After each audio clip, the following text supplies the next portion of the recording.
शेतकऱ्यांची संपूर्ण कर्जमाफी व्हावी यासाठी बच्चू कडूंच्या वतीने आज राज्यभर चक्काजाम आंदोलन केलं जात आहे। आपण दृश्यांमध्ये बघू शकतो अमरावती परतवाडा मार्गावर या ठिकाणी चक्काजाम आंदोलन सुरू झालेलं आहे आणि या आंदोलनामध्ये स्वतः बच्चू कडू जे आहेत ते सहभागी झालेले आहे। या ठिकाणी टायर जाळून जर आपण पाहिलं तर सरकारचा निषेध केला जातो। आपल्या सोबत स्वतः बच्चू कडू आहेत, त्यांच्यासोबत आपण बोलणार आहोत।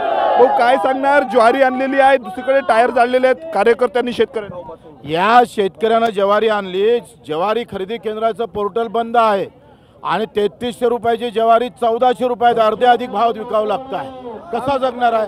आणि आमचे मुख्यमंत्री म्हणते पीक पाणी चांगलं होणार। अरे भाव कधी भेटणार आहे? भाव भेटला नाही तर पीक पाण्याला अर्थ तरी काय उरत आहे? आणि मग अशी बनवाबनवी थांबवली पाहिजे। तुम्ही साधा मेंढपाळ असन, मच्छीमार असन, शेतमजूर असेल, दुधाच्या संदर्भात कायदा करणार होते भेसळयुक्तचा, कुठलाही कारवाई सरकार करायला तयार नाही। आता चक्काजामापासून भगतसिंगगिरी आमची सुरू झालेली आहे आणि हे थेट मंत्रालयात घुसल्याशिवाय राहणार नाही। टायर जाळलेले आहेत, उग्र होत आहेत बच्चू कडूंचं आणि कार्यकर्त्यांचं आंदोलन कसं पाहता? हे आम्ही 7 दिवस अन्नत्याग आंदोलन केलं, 8 दिवस पायी चाललो आणि तरीच सरकारला जाग येत नाही आणि सरकार महाराष्ट्रात मुद्दामून शेतकऱ्यावर म्हणजे हमी भावातून तसा मारणार, उद्या लाठी चार्ज करून मारण्याची पण भूमिका सरकार घेण्याची शक्यता आहे। देशात अशांतता वाढली पाहिजे, या भूमिका जर सरकारची असेल तर त्याचा विरोध होईल। कार्यकर्त्यांना ताब्यात घेतलं जाते अनेक भागामध्ये, असं तुम्ही म्हटलेलं होतं। ज्या भागात कार्यकर्त्याला ताब्यात घेतलं तिथं आम्ही पुन्हा चक्काजाम करू। बघू शकतो या ठिकाणी बच्चू कडूंचं जे आहे ते आंदोलन सुरू झालेलं आहे। आपण बघू शकतो या ठिकाणी दृश्यांमध्ये मोठ्या प्रमाणावर जर आपण पाहिलं तर शेतकरी असेल किंवा प्रहारचे कार्यकर्ते या ठिकाणी दाखल झालेले आहेत।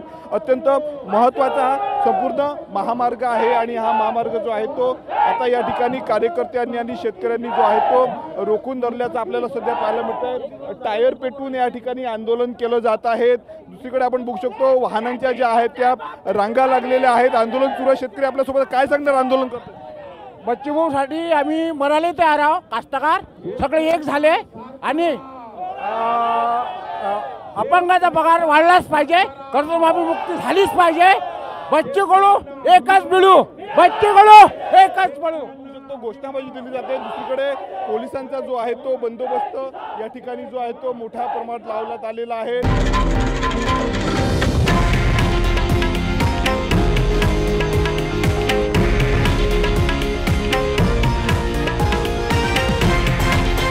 हे आहे देशातील नंबर 1 न्यूज नेटवर्क आणि आपण पाहत आहात TV9 मराठी, एकमेव।